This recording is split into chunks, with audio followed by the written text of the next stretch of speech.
Hi guys, this is Dan from Magic Pachinko Restorations with another short video of a vintage pachinko machine.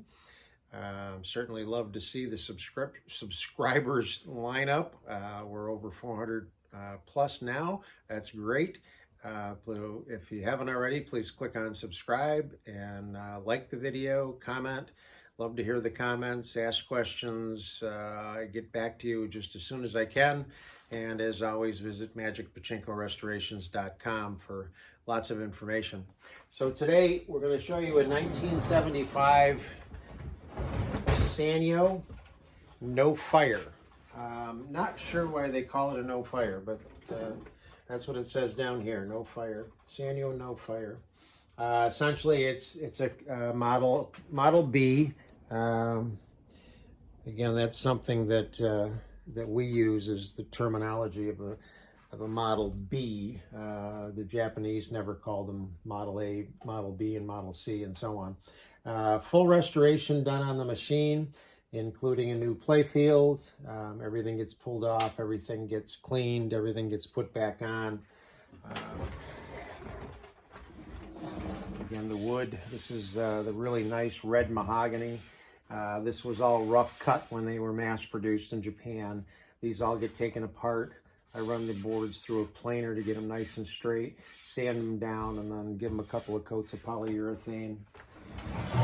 Do the same thing to the backboard and the front, obviously, when you take all the stuff off for get ready for the new playfield. So I guess we want to go this way a little bit.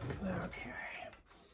So this is this has kind of an odd wiring system over here, unlike the Nisogens that a lot of you are familiar with, but it just tied in here and here. Essentially, it's the same. These two are for the power, and the one below would be the one that would tell the parlor that the machine is low on balls. So you've got the one switch here, and then you've got a leaf switch here for the jackpot. So with all the restorations that I do, this is a 12-volt wall transformer. So we'll get that plugged in. And right now this light is on. It signifies that there are either no balls or not enough balls in the machine. And it's run off of this micro switch here. So if you press down on that, it turns the light off. So when enough pachinko balls are in the hopper, the weight would shift, and this would come down and turn the light off. So we'll get some pachinko balls in here. The ball dump on this one is spring-loaded, and it's a default to the position you want to be in. When you do a ball dump, you have to push it over like this, and it would let the balls dump out. Normally it's in the closed position, so you don't have to worry about it. There's nothing you have to latch like a Nisogen machine. So what you want to do initially is just take a handful of balls, and with this particular machine, this just keeps the balls from jumping over each other. But right here is a maintenance piece. It keeps the balls right here. It won't let them flow any further. So under normal circumstances, you're going to push that out of the way and leave that like that. Sometimes we take those out because you really don't need them, but I like to leave the parts in for authenticity. So again, making sure that the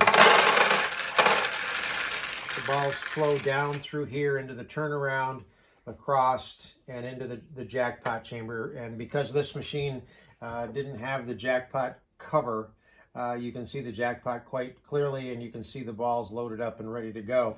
So now that it's all through there and there's enough balls, it turned the light off, and you want to add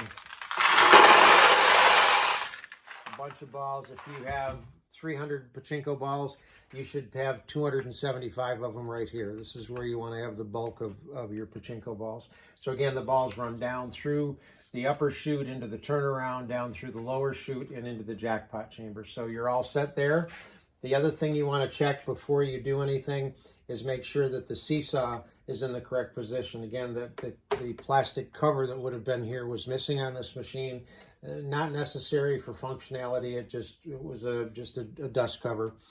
But right here, you can push up and it tips the seesaw into the up position. Just a second ago, it was in the down position like this. You want it in this position. So you press up here, and this is where it will accept the winning ball, and then the winning ball will tip this down and let the winning ball out, but then it resets automatically. So before you get your machine ready to play, make sure you've got plenty of pachinko balls all the way loaded into the jackpot chamber, and that your seesaw is, again, in this position rather than this position. You'll also need something similar to this.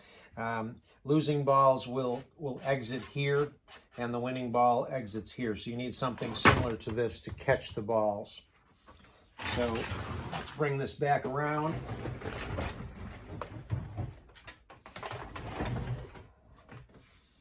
Then you're going to put any number of balls in the upper tray for getting ready to play. We'll bring that in a little closer. You can see it a little better. First time you go to launch a ball, it doesn't launch a ball the first time. It takes one cycle to get a ball inside the machine. You can see the balls that are in your hopper up here through this little window. So if you don't see any balls up there, you know you're getting pretty close to running out.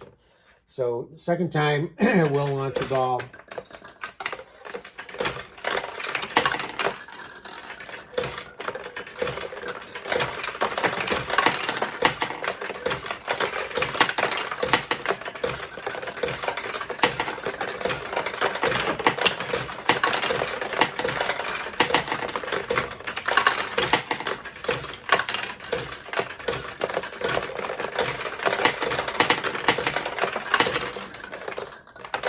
All right, goodness. So obviously no wins yet. So what I'll do is I'll cheat it a little bit and show you some of the operation of this. If the ball goes in here, it will open these two tulips. This one and the one on the side. If you get a ball in here, it'll go across and open this. Same way with this, it would go across and open that one. If this one is closed and you get a ball in here, whoop, it will go through and open that one. So now that the tulips are open, it's a lot more easy to win because it's a much larger target. Ideally, what you want to do when you launch a ball is you want to get the ball to lose its momentum right up in here and then drop straight down through the middle if at all possible. So you get used to how much pressure you need to bring down on the launch lever. You want to bring it all the way down, and then you can release a little bit. That's a little bit too much.